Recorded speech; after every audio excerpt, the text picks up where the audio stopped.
very gentle, and let nothing you dismay.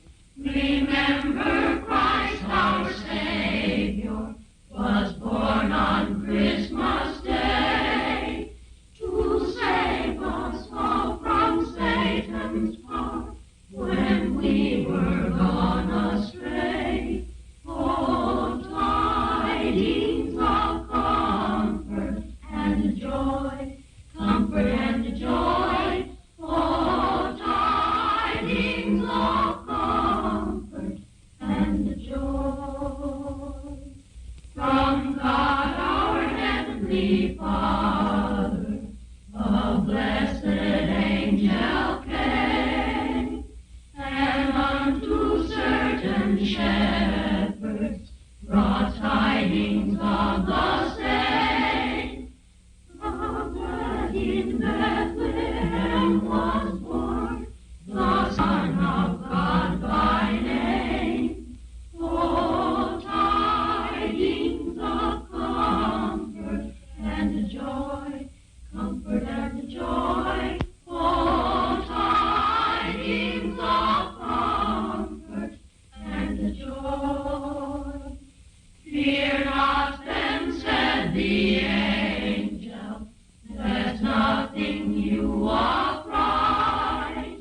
This day is born a Savior of a pure virgin bride, to free all those who trust in him.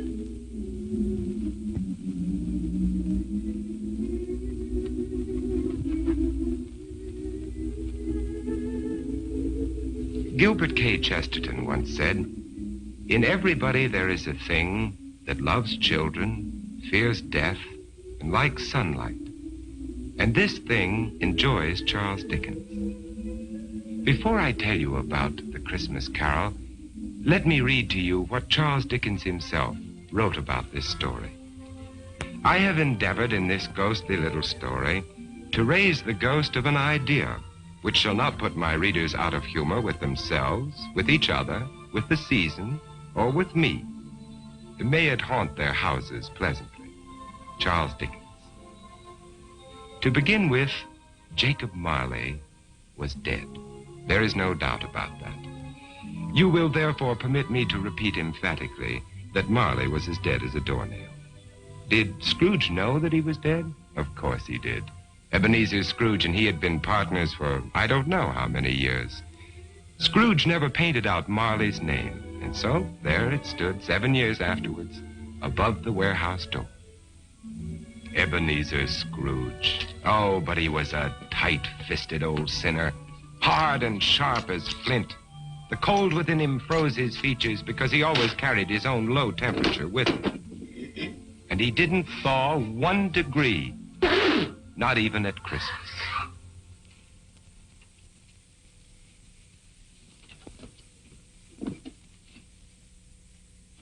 Merry Christmas. Merry Christmas, Uncle. God save you. Christmas. Humbug. Christmas, a humbug? Uncle, you don't mean that, I'm sure. What reason have you to be merry? You're poor enough. What right have you to be dismal? You're rich enough. Humbug. What's Christmas to you but a time for finding yourself a year older but not an hour richer? Every idiot that goes about with Merry Christmas on his lips should be boiled in his own pudding. Now, Uncle, I know you... Now, you keep Christmas in your own way, Fred, and I keep it in mine. Be off now. This is a place of business. Don't be angry. Come dine with us tomorrow. No. Caroline will be happy to see you. Why did you ever get married? Because I fell in love. Love? That's the only thing in the world more ridiculous than a Merry Christmas. Good afternoon, nephew. Uncle, I'm sorry with all my heart to find you like this. Merry Christmas, Bob. Merry Christmas, sir. Let me hear another sound from you. You'll keep your Christmas by losing your situation.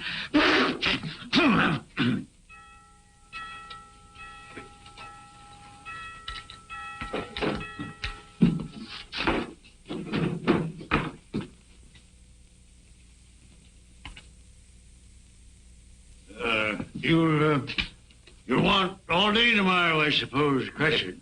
Quite convenient, sir. It's not convenient. But it's only one day in the year, sir.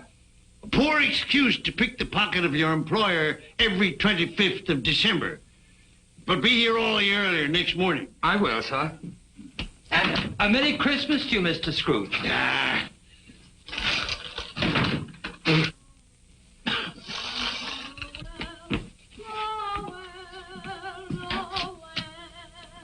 Christmas. Nonsense. Humbug.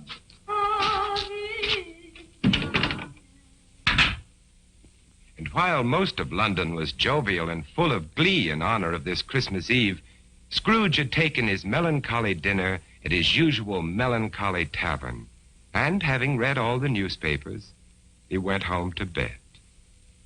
Scrooge lived in the chambers which had once belonged to Marley, his ex-partner, and as I have remarked before, Marley is dead these last 7 years. Dead as a doornail.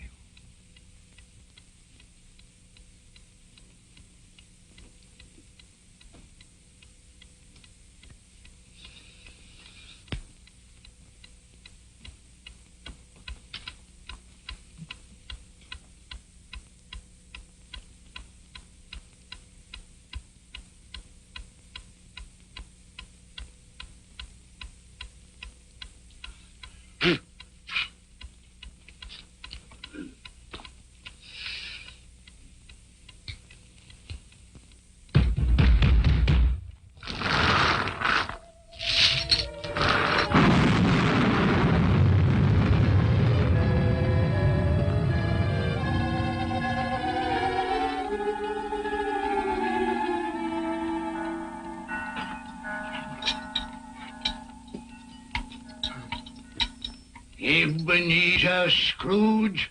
How now? What do you want of me? Much. Who are you? In life I was your partner, Jacob Marley. You don't believe in me? I don't. What evidence would you have of my reality beyond that of your own senses? I don't know. Then why doubt your senses?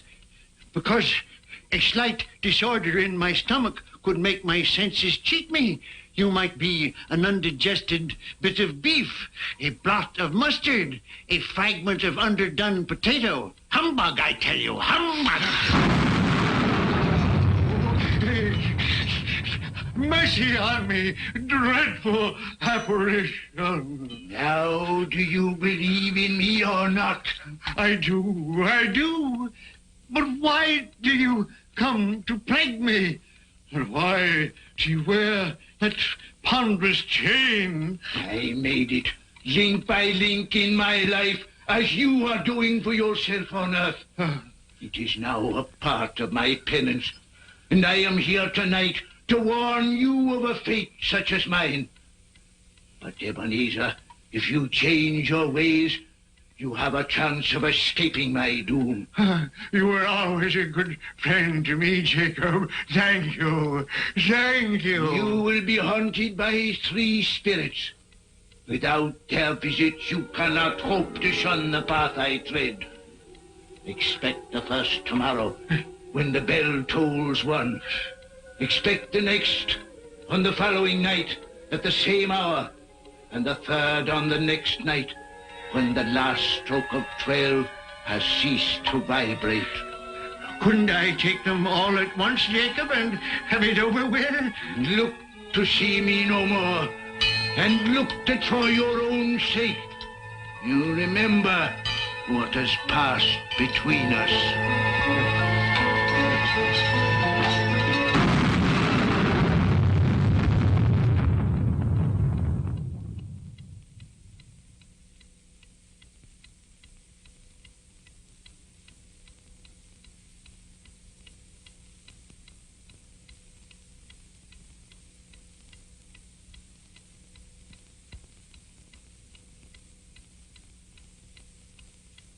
Scrooge tried desperately to say humbug to the strange happening, but the word stuck in his throat, unuttered, for it was highly probable it was not humbug.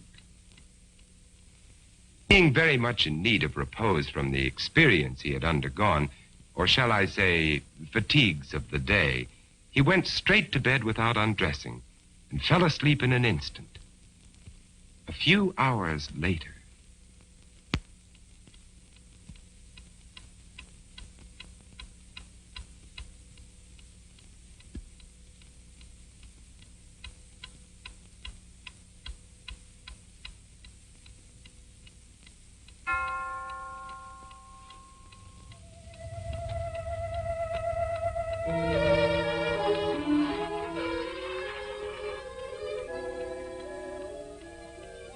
Are you the spirit whose coming was foretold to me?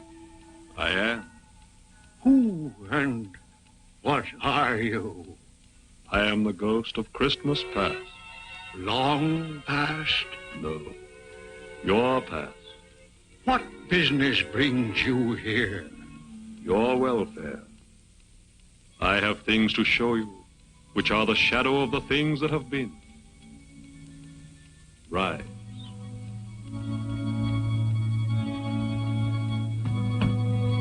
And walk with me.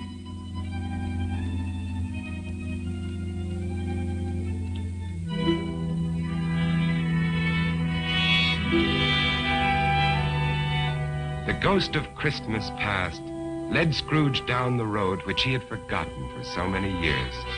He showed him a Christmas day in the past, which was a happy one for most children, but not for one lonely schoolboy. Ebenezer Scrooge. Do you know that boy?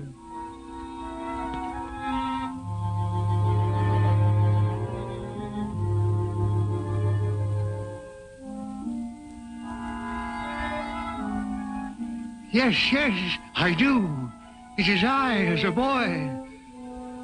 Oh, I remember that Christmas well. I felt so lonely.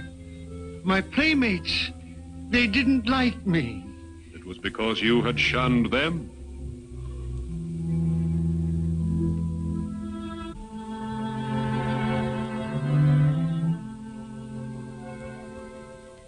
Oh, poor boy. I wish What is the matter? there was a boy singing a Christmas carol on the street last night. I should have liked to have given him something, that's all. Shall I show you another Christmas, 40 years ago, when a fair young girl released you from your marriage contract No. because she discovered you had ceased to love her? Your greed, avarice, and desire for wealth had killed the love she had for you. No, Spirit, show me no more. Leave me. Haunt me no longer. Awakening in the middle of a prodigiously tough snore and sitting up in bed to get his thoughts together, Scrooge had no occasion to be told that the bell was again upon the stroke of one.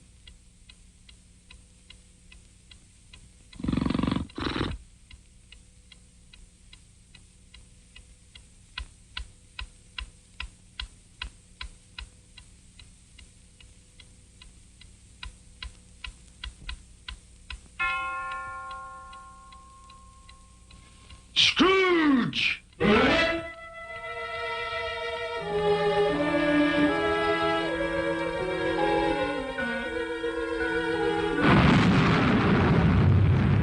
I am the ghost of Christmas presents. Look upon me. Yes, Spirit, conduct me where you will. I went forth last night on compulsion, and I learned a lesson which is working now. Tonight, if you have aught to teach me, let me profit by it. Touch my robe.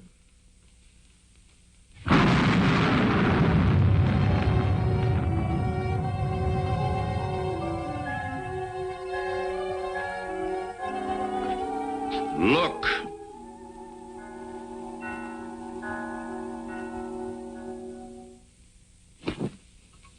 Belinda, bring the plates. Oh, Mother, Belinda, there's a great deal of work to be done. Help your sister. Missy, you get the... If I came by outside, I could smell the sage and the onions. You knew it was off, Mother. Oh, I certainly did, boy. Peter, set the chairs. Can I put some chestnuts on the fire, Mother? No, your father will do that when he comes. What has got And your precious father. And your brother, Tiny Tim. And Martha wasn't as late last year by half an hour. Oh. This is the house of your clerk, Bob Cratchit. But he has hardly a penny to his name. I, the ghost of Christmas present, have blessed his house. Here comes Bob now with another member of his family, Tiny Tim. And a Merry Christmas, everybody. And there you are, Tiny Tim, right in your own chair. Merry Christmas, Bob. And Martha. Yes, here I am again. Christmas wouldn't be Christmas without Martha coming to visit us. Bob. And how did Tiny Tim behave today, Bob? Fine. He told me coming home that he was glad he'd been to church, because it's pleasant to remember that the day is called Christmas, after he who made the lame to walk and the blind to see. Oh, beautiful Christmas table. It would be more beautiful if we had a turkey, but we'll manage. Of course we will. See what a happy family your clerk has on only 15 shillings a week? Tiny Tim. I didn't know he was sick and a cripple.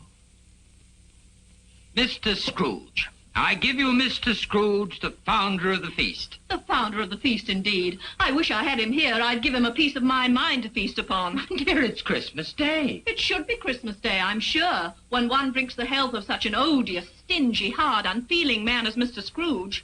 My dear, it's Christmas. Very well. I'll drink his health for your sake, and because it's Christmas. Long life to him. A Merry Christmas and a Happy New Year. A Merry Christmas and a Happy New Year. God bless us, everyone.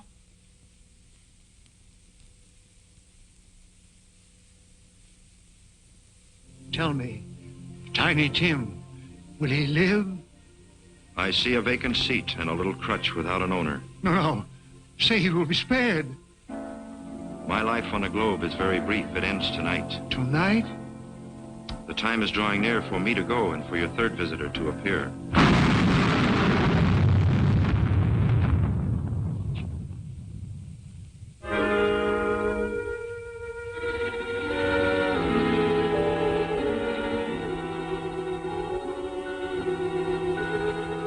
I am in the presence of the ghost of Christmas yet to come.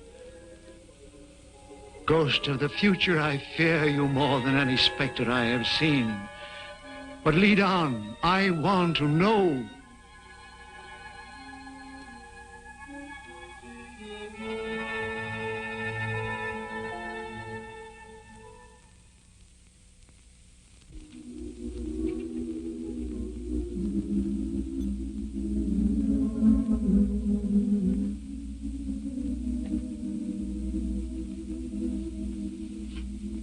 I met a very kind young man today who asked after you. Mr. Scrooge's nephew, whom I scarcely know.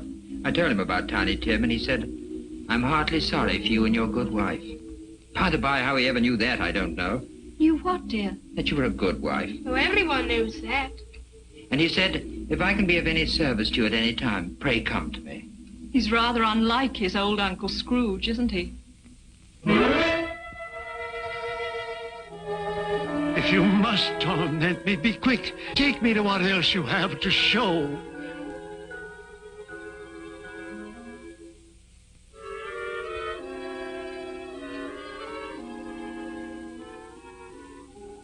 I don't know much about it either. I only know he's dead. When did he die? Last night, I believe. What had he done with his money? I haven't heard. But he'll have no use for it where he's going. It's likely to be a cheap funeral, for upon my life I don't know anyone to go to it.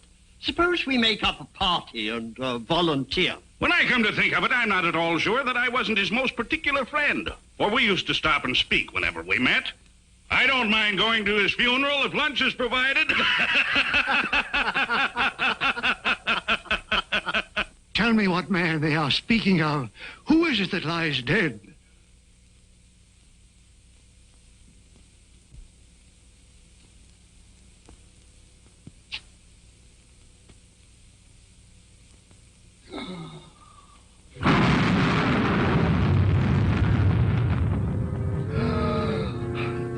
No, hear me. I am not the man I was. Assure me I yet may change the shadows you have shown me. I will honor Christmas in my heart and try to keep it all the year. Tell me I may sponge away the writing on this stone.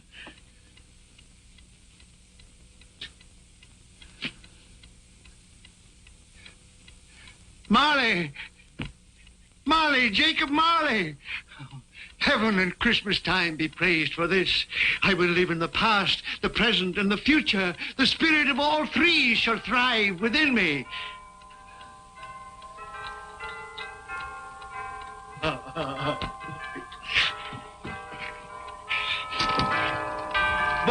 oh boy! Yes, sir? What's today? What, sir? What's today, my fine fellow? Today? My Christmas Day, sir. It's still Christmas, and I haven't missed it.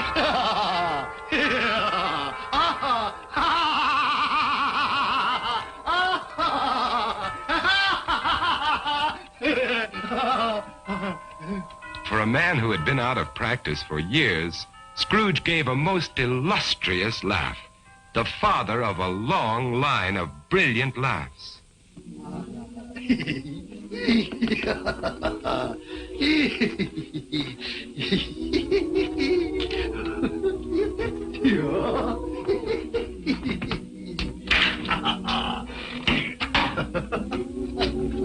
And Scrooge dressed himself all in his best, and at last got out into the streets, wishing everyone he met a Merry Christmas. Mr. Fred, come in. Have you room at your table for some friends? Oh, you're very welcome, Mr. Fred, sir. And you too, ma'am. I only hope that our lowly feast is to your liking. Now, don't fret about provisions. We brought plenty for all. Merry Christmas, Bob! Mr. Scrooge! And Mrs. Cratchit, for you. My dear, that's for you. Darling, for you. For me? And you, sir. Oh, Mr. Scrooge, I don't know how we can ever thank you. Don't. And I'm going to raise your salary and help your large family in every way possible. And Tiny Tim. I saw a friend of mine at church just a little while ago. A famous surgeon. You and I are going to see him tomorrow. And he's going to be your friend, too. Mr. Scrooge! Merry Christmas, Mr.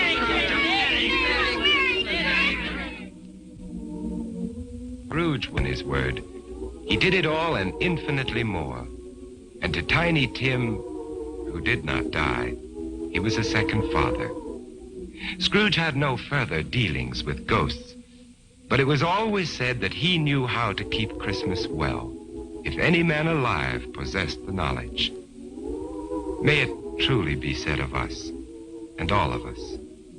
And so, as Tiny Tim observed, God bless us, everyone.